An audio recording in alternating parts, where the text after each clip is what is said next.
In a world where art imitates life, it's an all-too-real portrayal of terrorism and the brave men and women who, bound by duty, risk their lives to stop it. Vince Flynn's newest political page-turner is called Extreme Measures. The smart, fast-paced, pulse-pounding, jaw-dropping, edge-of-your-seat read is now in bookstores, and we are extremely thrilled to have him with us in our studio this morning. Pulse-pounding Vince Flynn. Did you write that copy? No, but you know what? I have these books. They all have these on the back. All these phenomenal little, great cliches that I just can never get enough of. So I had to read a bunch of those. Sorry about that. That's quite all right. How you doing? This is the part I like. #1 New York Times best-selling author. I mean that it feels good. That's a little. And the 10th, the one that it's there's something about this one, having written 10 of them, that finally feels like I can relax a little bit. #10. Put on 20 more pounds. Let myself go to just fall apart. Let yourself go. It's all downhill from here. Talk to me about this new book, and as we've become accustomed to with your work, just literally, you know, stuff you can't put down. And I'll be honest with you, because in the past, I've been guilty of. I wish we had the clip. I busted you. You busted me last time because I hadn't read your book last time, and well, my excuse was that it was 500 some pages. Or whatever. That's not an excuse. But this time, I have gotten through a lot of it. Now I didn't read the whole thing, but I'm through chapter 14. Because you, like many successful people that I know, are a little ADD. Well, perhaps. So it's difficult for you to sit down and stay focused. Perhaps, but what I like about your books is that the chapters aren't entirely too long. They're good for ADD people. They are. No, but here it is. Mitch Rapp is back. Yep. And he wasn't supposed to be in this one. He was going to introduce this new character, Mike Nash. Nash, okay. Who's named after little Nash Wicca, Tom and Angie Wicca's boy, who's got a big charity event for him tonight. Cool. And Nash was going to take over, and then 100 pages into it was time for Rapp to step aside, and it just didn't feel right. So he ends up, it's kind of Nash and Rapp starring in this, and it's really a tribute to the men and women who work at the CIA and the Counterterrorism Center in Washington, D.C., and how they try to live these lives with their families. Right. In the real world. You know, they're taking kids to soccer practice or football, and they're trying to run from one meeting to the next. Kids are getting in trouble. And these guys are having to go up to Capitol Hill and lie to senators and politicians. That are trying to keep them on a short leash. Keep them on a short leash. And they're trying to make sure we don't get hit again.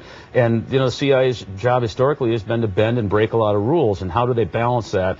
And how do they come home and then get upset with their kid for lying to a teacher? And this is a bit of a different book. It has all that payback that the other ones do. Mm-hmm. The moments where Rapp grabs some guy by the throat and says, "Listen, you're a clown." He's a bad man. Yeah, in a good way. In a good way. That's all there. But then there's other. I've a lot of good feedback already from fans who've read it this week that say they just love it. They've laughed more in this book than they have in any of the other ones. Yeah, and yet they're still stopping these terrorist cells. Well, and that I've had so much fun this week. I was in New York and now I've been back in town. I forget that this book has an ending that we can't talk about, but it has a lot of people in Washington kind of concerned.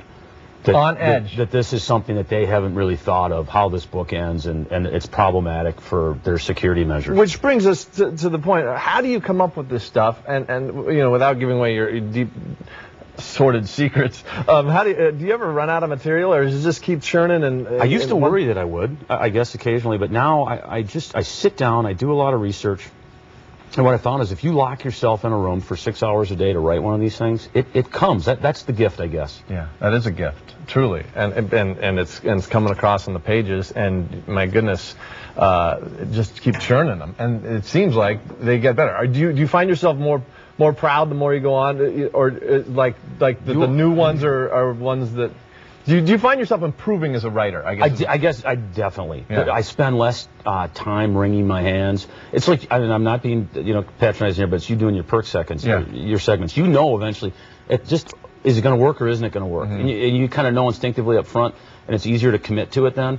I used to spend months wringing my hands going, is it going to be good enough? Is this, and now I've learned to trust it and just write. That's awesome, Vince. And then talk to me about this, because this is what we'd like to kind of maybe flip the script here on you and show some, oh my, wait, what is this? Huh? Where'd you find this? You know what? Who is that you? That's me before my jaw was broke. No, handsome man. St. Thomas, I think St. Thomas Academy, yeah. Class of '84, proud cadet. You weren't a big author reader at this point. No, gosh, I was a C student in English. Yeah. Never got better than a C student in English in college or high school. And then eventually you tried to make your way in the world. Well, guys like you picked on me all the time. Oh, yeah. I was a big bully type. Let me tell you something, Vince. I was the one getting my butt kicked weekly. All right, so and then you tried to make your way in the world. You maybe worked for Kraft General Foods. Okay. Then tried to fly for the Marine Corps. Then went to work for United Properties in Bloomington. Quit to write and started bartending at Plum's and O'Gara's in St. Paul during the evenings, and then wrote during the day. Now you're that guy. Just don't quit. That's what I tell writers. Don't quit. I like it. And now the movie rights have been picked up? Movie rights have been picked up. CBS Films, Lorenzo de Bonaventura and Nick Wexler, who have done some big stuff, Matrix, Harry Potter, Transformers last summer, The Shooter. Supposed to see a screenplay in a couple weeks. So the real deal. Well, congratulations on all the success. Continued. In my 11th year in a row on the show. Isn't that something? Hopefully 11 more.